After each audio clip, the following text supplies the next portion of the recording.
Working Fans Podcast. Cool. Yep. All right, here we go. Coming down 3, 2.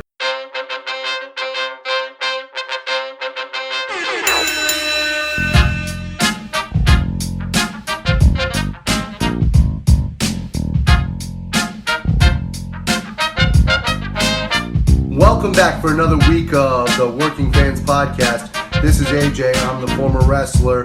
We've got Dave, the ultimate fan, here with us. As we do every week, our producer Joe likes to make us sound good and makes us look way more professional than we actually are. As always, you can find us on Twitter, that's @FansWorking, Facebook, Working Fans Pod. We've got email where you can reach out to us and please contact us to let us know what you think of the podcast and for any ideas that you might have. That's workingfanswrestlingpod@gmail.com. We're on Instagram where you can keep up with us at workingfanswrestling_pod. And then you can now listen to us on all major platforms, including Anchor.fm. We're on Google Podcasts, Spotify, Breaker, Overcast, Pocket Casts, Radio Public, Apple Podcasts, and you can actually check us out on YouTube. Now, it's important when you go onto the Apple Podcasts and YouTube, hit that subscribe button, give us a rating, let us know what you think so you can help us out and we can continue to do what we love and bring you guys in as fans. All right, everybody, it's the Working Fans Podcast with Dave and Joe. We got a special talent on today, the former Gorgon, now known as Logan Creed. He is part of MLW. We're excited to have him on. Logan, how you doing, bud? I'm good, guys. Thank y'all for having me on. No, it was a pleasure, man. Right off the bat, how did you get into wrestling? Were you a fan before? What happened? Yeah, I've been a fan, for as long as I can remember. Started young, watching the NWA, actually with my grandparents. And so that's kind of how I got into it. I remember, watching the old pay-per-views, and basically the entire community where we lived would come to my grandparents' house to watch it. It was actually an event. I remember Thanksgiving being more about Starrcade than about Thanksgiving. So wow, super fan. Oh yeah, I got into it. I wrestled in college, and during my time there at East Georgia College, I actually found out that there was a wrestling show that ran nearby. It was just a local independent wrestling show, and I went, checked it out, talked to the guys about training, and that's kind of where I started training. And then the training kind of just progressed from there. I would say I spent many years training with different people and under different people as I kind of traveled to different shows and different places. Just out of curiosity, because I grew up in that early WWF 80s and NWA era too. Who were some of your favorite National Wrestling Alliance wrestlers back then? Definitely Sting, Legion of Doom. I was a huge Nikita Koloff fan. Oh. Yeah, but I think Sting and Legion of Doom were probably the top guys that I remember as a kid that I would watch and watch closely, and it reflects into what you see in my character today. That's awesome. We had Nikita on actually maybe about a month ago? Yeah. Yeah, so that's super cool. He was a great guy. We actually like talking to him a lot. Did you work for a promotion called, I want to make sure I got this right, me and Joe were talking about, Southern Horror Wrestling? Southern Horror? Yeah, is that right? That was something I saw on Facebook, so that might not be accurate. I had it down as SFCW. SFCW? Yes. SFCW would be Southern Fried Championship Wrestling. Gotcha. There was an angle I saw. It looked like they were power driving a lady. You were getting beat down. That's why. Oh, okay. You thought Southern Honor Wrestling. Southern Honor. All right, I'm dyslexic. All right. That makes more sense. I will tell you, man, Southern Honor it's really a show I feel like that Georgia's needed for a long, long time. And they just recently put all of their stuff on independent wrestling TV. But it's the production value is out of this world. I'm sure if you saw some of the clips, you've seen it. But I would definitely recommend to go and check out some of the shows that they've done and that we've done there. Probably one of my favorite matches that I've ever had was with them when they first started in 2018. It was me and Austin Theory. And if you guys are familiar with Austin, he's in NXT now. Oh, yeah. Amazing talent. Oh, yeah. Seriously. And, he and I kind of got close during 2018 and before he left. And so that was like a huge, huge night for me, getting to work with him. And it was incredible, especially getting to work there. Like I said, at Southern Honor, it's drawing, some great crowds. They're drawing between 500, 600 fans every show. And that was unheard of for a long time in Georgia. How did they come up, or how did you come up with the name Logan Creed? Because I love the name, but that's also because it kind of reminds me of like Wolverine and Rocky, which were like two of my favorite movies. So, No, you're right. You're right on track. Okay. You know, growing up, I'm a huge comic book guy, comic collector, toy collector, and Logan and Sabretooth, Victor Creed and Logan, were my favorite heel babyface combination in comics. I love the constant struggle there between the two, and so I just put them together, and that's where Logan Creed come from. Awesome. You know what, too? I don't know if anyone's told you this, too. I was looking at it today. I saw older pictures of you with hair and stuff, and I saw you, like, now. Has anyone told you look like Luke Gallows, or is that just me? I'm wondering. Every day. Okay. And, you know, but this was fun. Is, you know, Gallows helped me out a lot. Oh, shit. 7 years ago, yeah, because I've been wrestling. I've been in professional wrestling since '04, and you know, I was in and out of it, kind of piddling. You know, at that time back then, there wasn't social media like there is now. You know, we were still sending VHS tapes to promotions to try to get booked. So that's how long ago we're talking. And, you know, it wasn't as easy as it is now to just kind of network. You know, if you showed up to a show, they may just put you in a match and beat the hell out of you, and because nobody knew who you were. I mean, that's just the way it was then, especially down here. You know, it was a lot different. So I just kind of piddled in it for a long time. I didn't, you know, I really wasn't out there. I mean, those people who have seen my stuff now or know me now, they don't think they think I've been wrestling for 4 or 5 years. They don't realize that I've been around that long. And, you know, like 7 years ago when he had just come out of the WWE the first time, so it may have been even longer than that. I met him at a show. He saw me, and we started talking, and he kind of took an interest in me, and he started helping me network and helping me get out of the state. And so I owed him a lot early on as far as when I really started getting the ball rolling and getting my name out there. Oh, that's awesome, man. Now, I wasn't even thinking about this, but we're talking about Luke. Have you been out of state, like to Mexico, Japan, or any place yet? I have been to Mexico once last year. We went down and did a show. Bill Barron, if you're familiar with the name, he did a show for a resort in Cabo, Mexico. They wanted a wrestling show and reached out to him, and he brought us in for that. I haven't done anything with the Crash or AAA yet. I'm assuming that's going to happen sooner than later now that I'm with MLW and the relationship they have with AAA. That's awesome. Actually, that was one thing I definitely wanted to ask you because we're big MLW. Actually, our favorite promotions right now, I mean, we watch, obviously, the Wednesday Night Wars, if you want to call it that. I feel like an ass calling it that. Never mind. But besides NXT and AEW, like some of the favorite stuff we like to watch as fans, like on this show, is MLW and NWA. Like those are like our two favorite promotions we follow right now.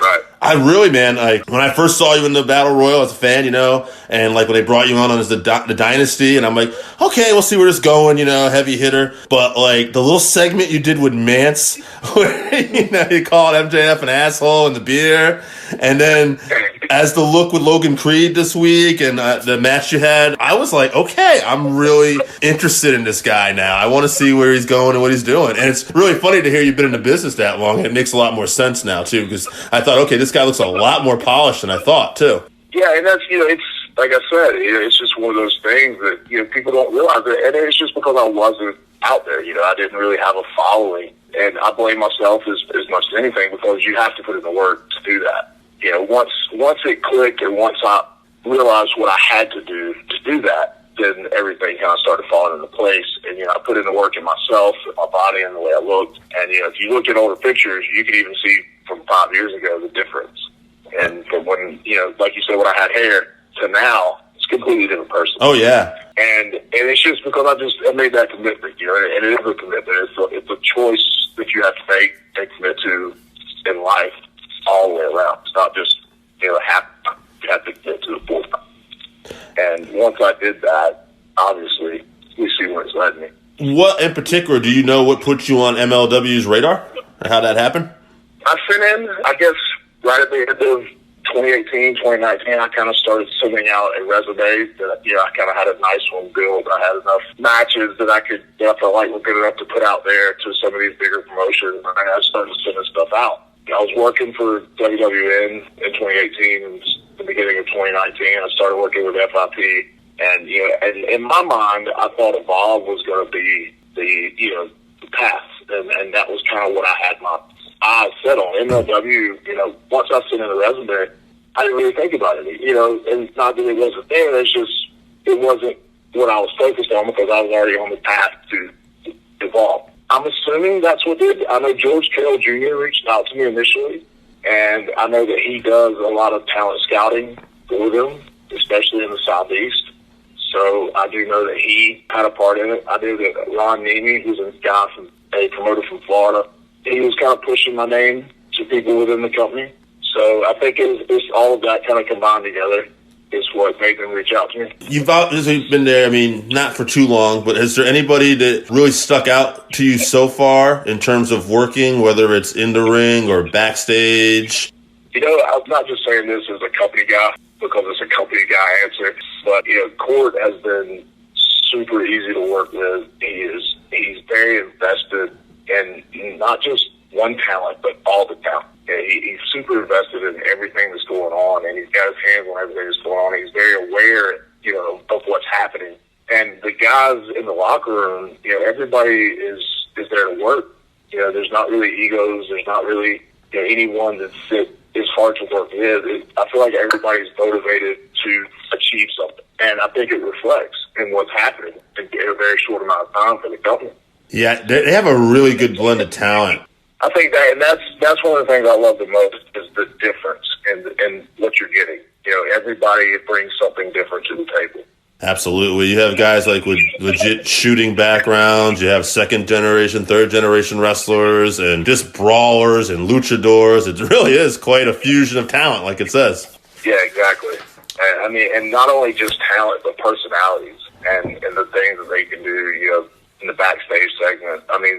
Hammerstone and Holiday and MJF, like the stuff that they do with Dynasty is amazing. It's great TV. Oh, yeah. To sit and watch it, it's phenomenal. And that's one of the things I love the most is the storytelling that they're doing. 100%. And then too, even Hammerstone, I'm glad you brought him up. That was something me and Joe talked about. We had Richard Holiday on here once, and we were talking about how when I first saw Hammerstone, he was kind of the muscle of the group, and you had MJF at the time, and I thought, Hammer's not really going to probably fit in to this, but I like his role. But then he added layers to his character as it went on. He became comedic too, and he's just awesome all around in that group.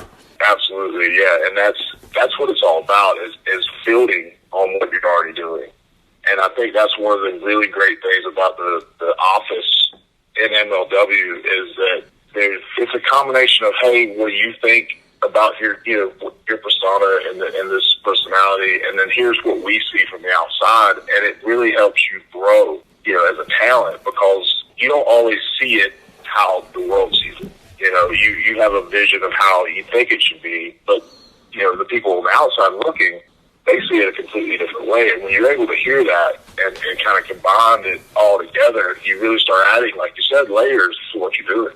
Absolutely. Any particular good friends in the business, like you would say? I'm sure you have a bunch, but people that really helped you out or you really had a bond with? I think Gallows, like we talked about. Yep. Michael Stevens, he's a talent here in Georgia, phenomenal talent, does not get the recognition he deserves. But early on, he was super helpful at a time when if he hadn't have been around, I probably wouldn't be here because I was just, I wanted to wrestle, but I didn't really want to wrestle. And he stayed on me about the fact that I had a lot of potential. And then definitely Austin Theory. Like I said, he and I got really close. And when I was around him in our time that we spent together traveling, he was the guy that made me realize that when you surround yourself with people that are going to be successful, you succeed. He had that aura about him. He had that energy, and you didn't really have a choice. You either attach yourself to it or you couldn't deal with it, and you had to get away from it. That's awesome, man. How about this then? Any goals you got for this coming year?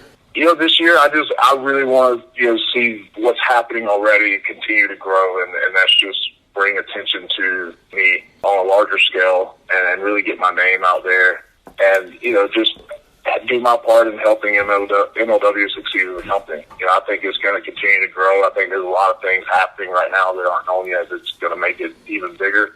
I want to continue to grow as a talent. You know, I haven't reached even half of my potential yet. So I'm excited to see where I go. Yeah, we are too, man, and we mean that. Is there, before I wrap up, is there anything you want to promote? Twitter, upcoming dates? You just go for it. Please give me a follow. Twitter, Instagram, Facebook, all at Logan Creed. Upcoming dates, I will be MLW will be in Chicago in March. Actually, April. I'm sorry. There'll be a AAA in March. You can follow me. I post everything that I'm doing and everywhere I'm at. Most of the shows that I do, you can check out on Independent Wrestling TV or High Spot or Fight. So I appreciate the support. All right, man. Well, it's been a pleasure getting to interview you. We really enjoyed your work on MLW so far, and we look forward to seeing more of you this year, man. Thank you for doing this. Thank you, guys.